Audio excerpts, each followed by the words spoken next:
Halo guys, kembali lagi di BBC Channel. Belajar biologi semakin asik tentunya bersama Kak Edi. Nah, kali ini Kak Edi akan membahas KSN SMA lagi ya, KSN Biologi SMA. Dan ingat ya, Kak Edi nggak akan bahas totally dari satu paket KSN SMA ya, jadi cuman random, jadi tidak semuanya. Langsung aja yuk kita bahas untuk yang nomor 5 ya. Nomor 5, Mikael menderita sakit perut setelah memakan lumpia yang dia beli di warung depan sekolah. Sebagai alumni OSN, asik, sebagai alumni OSN nih, yang sudah mempelajari teknik-teknik mikrobiologi, wow, keren sekali. Ia mencoba mengidentifikasi bakteri pencemar tersebut yang diduga berasal dari kelompok Enterobacter. Mikael mengisolasi bakteri tersebut lalu melakukan pengamatan mikroskopis dan serangkaian uji biokimia. Isolat tersebut bersifat gram negatif. Di sini ada ini nih, kayak petunjuk ya kakak bilang. Di sana dikatakan ada kayak sebuah petunjuk. Di sana dibilang menunjukkan bahwa isolat tersebut bersifat gram negatif. Tidak menghasilkan urease, berarti nanti ureasenya harus negatif ya, ureasenya harus yang negatif. Dan H2S, berarti yang 3 ini bukan ya, cenderungnya bukan, kan dia tidak menghasilkan urease dan H2S ya. Kalau Proteus dia menghasilkan, plus itu artinya menghasilkan, negatif enggak gitu ya. Lanjut, serta mampu melakukan fermentasi manitol dan sukrosa. Berarti yang manitol sama sukrosanya harus positif gitu kan. Nah ini berarti dong, yang dia kan mampu melakukan fermentasi sukrosa dan laktosa, salah ya, harusnya manitol dan sukrosa. Berarti di bagian tabel yang fermentasi manitol dan sukrosa harus yang positif, selebihnya salah. Berarti ini kemungkinan bakteri yang sedang diteliti sama dia itu adalah bakteri yang pertama sama kedua, bukan yang ketiga, 4, atau 5. Paham ya? Karena kita menyesuaikan sesuai dengan apa yang dikatakannya, tidak menghasilkan. Di sini kan dikatakan nih, tidak menghasilkan urease dan H2S. Berarti urea dan H2S di tahapan yang ini, H2S kan hidrogen sulfida, cari yang negatif. Kemudian cari yang positif untuk manitol sama sukrosanya. Manitol itu karbohidrat, nanti menghasilkan manosa dan galaktosa kalau nggak salah. Kalau sukrosa nanti menghasilkan fruktosa dan glukosa. Artinya ini itu bentuk karbohidrat yang belum jadi glukosa.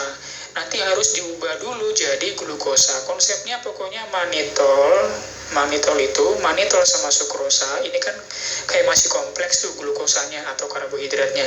Ini keduanya akan diubah atau dipecah menjadi monosakarida dulu, atau yang lebih kecil, yang pastinya menggunakan enzim ya, menjadi glukosa sampai dengan terbentuk glukosa. Kalau udah terbentuk glukosa, baru dia bisa mengalami tahapan fermentasi. Ingat pelajaran kelas 12 SMA. Fermentasi itu kan terjadi secara anaerob, ya kan?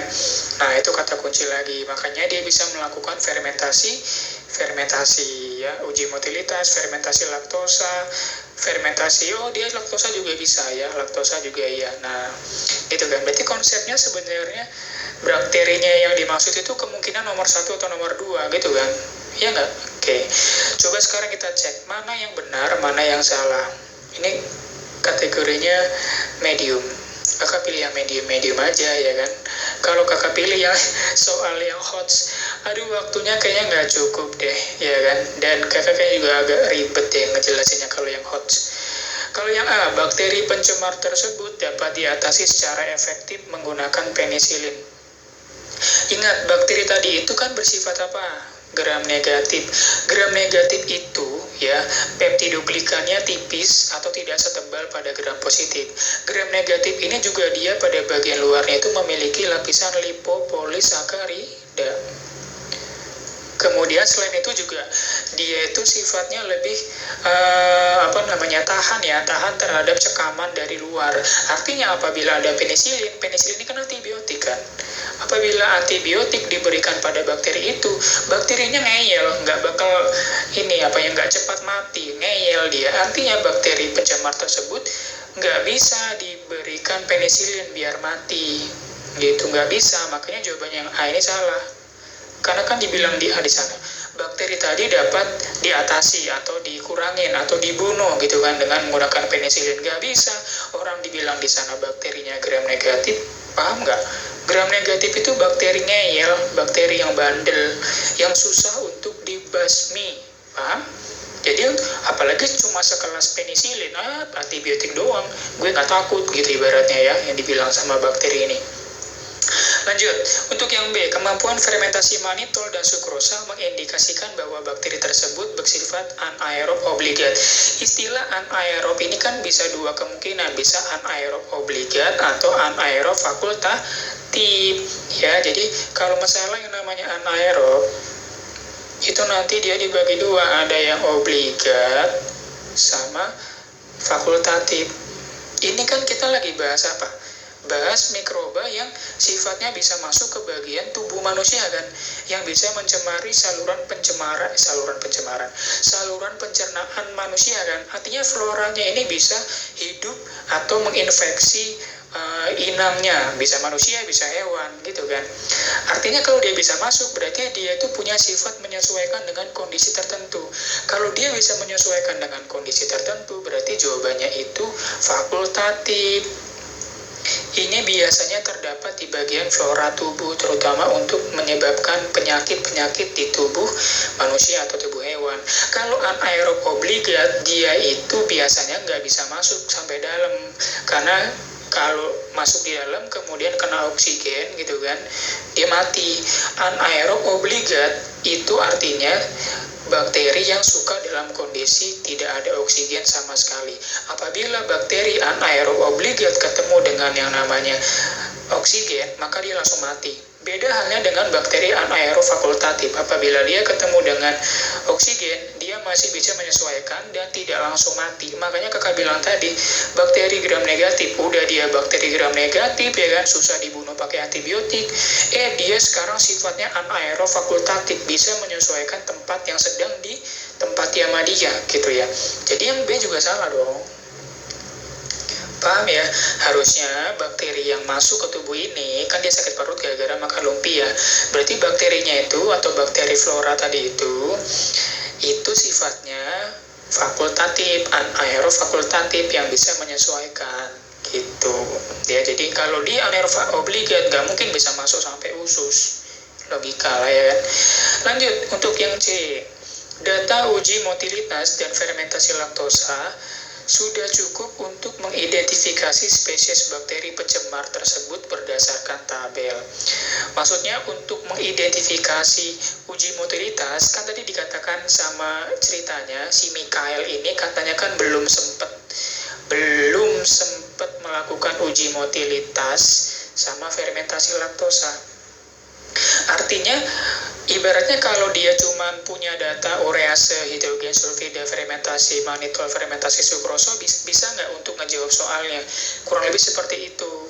Ya ternyata ibaratnya kalau kita udah punya data yang 5 ya, 1, 2, ini data urease 1, 2, 4, 1, 2, 3, 4, apakah kita bisa langsung tahu bakterinya itu yang mana gitu kan?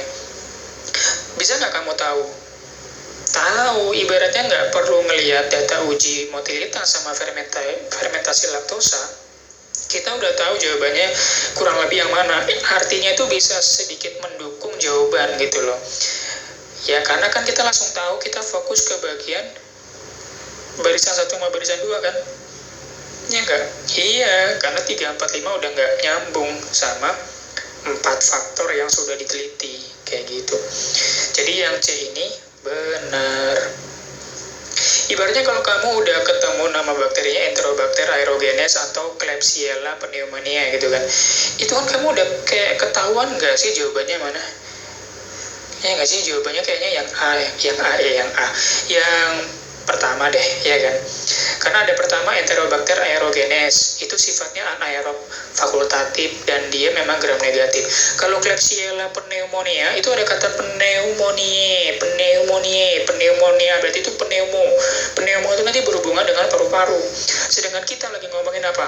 Ngomongin sistem pencernaan, pneumonia, paru-paru itu pernapasan. Jadi kayaknya kemungkinan jawabannya itu yang baris 1 gitu guys. Artinya Yang C ini ibaratnya kita nggak perlu kok ngelakuin motilitas atau fermentasi laktosa, karena ibaratnya kalau kita udah melakukan fermentasi karbohidrat yaitu manitol sama sukrosa, yaitu sudah cukup mewakili. Kenapa mewakili? Ingat tadi kakak bilang apa?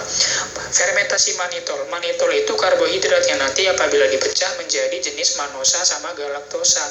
Galaktosa itu merupakan pecahan dari laktosa. Laktosa itu kan disakarida. Laktosa apabila dipecah jadi dua, nanti ada galaktosa plus glukosa. Jadi nggak perlu gitu loh, paham nggak? Kalau ada fermentasi manitolnya plus, berarti laktosanya harus plus gitu. Sama sukrosa juga kan karbohidrat, berarti dia juga bisa plus juga karena sama-sama karbohidrat. Paham ya? Itu makanya nggak perlu.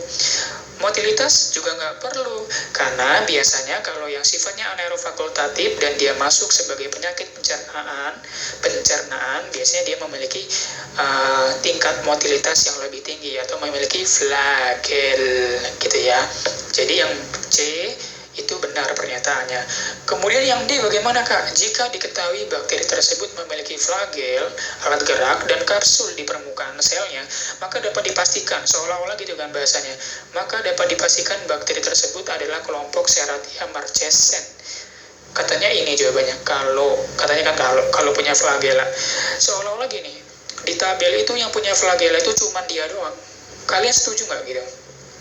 Ibaratnya dalam satu kelas nih ada 30 orang, laki sama perempuan, kakak bilang, kalian di sini semuanya pinter, yakin semua pinter? Enggak kan? Atau kakak bilang kebalikannya, kalian di sini nggak ada yang tahu apa itu bakteri? Aneh kan? Nggak mungkin gitu. Kayak kita nggak bisa mengeneralisasi atau apa sih bahasanya, kayak diambil kesimpulan cepat gitu, nggak bisa ya, karena yang punya flagela itu nggak cuma dia. Kalau dia punya flagela berarti bisa bergerak. Motilitas ini menunjukkan dia bisa bergerak. Yang dia motilnya plus berarti dia bisa bergerak. Artinya yang punya flagel itu ada Serratia, bisa Klebsiella, bisa Enterobacter. Paham? Kapsul ini cuma bentuk aja. Dan kamu tahu nggak, ini udah kakak cek ya bentuk bakterinya. Serratia sama Enterobacter itu bentuknya batang. Dan beberapa dari kelompok Serratia marcescens memang ada yang bentuknya kayak kapsul, tapi cuma beberapa. Artinya nggak secara keseluruhan gitu loh. Beberapa aja yang bentuknya ada kayak kapsul, berarti kan nggak umum. Tapi kalau kita baca di sini opsi jawaban yang D, seolah-olah kalau kita ketemu Serratia pasti semuanya itu berkapsul. Nggak bisa dong guys, ya kan? Gitu, jadi ini juga salah. Oke, ini lumayan kemana-mana pembahasannya ya. Nanti juga bakal insya Allah kakak ini ya, kakak tautkan bahan bacaan di kolom deskripsi ya, tentang mungkin jurnal penelitian atau skripsi ya, yang mendukung untuk menjawab pertanyaan nomor 5 ini. Jadi kan bisa baca lagi di sana ya, tentang bakteri gram negatif, anaerob fakultatif, bahkan tentang Serratia dan siapa itu tadi, Enterobacter aerogenes ya.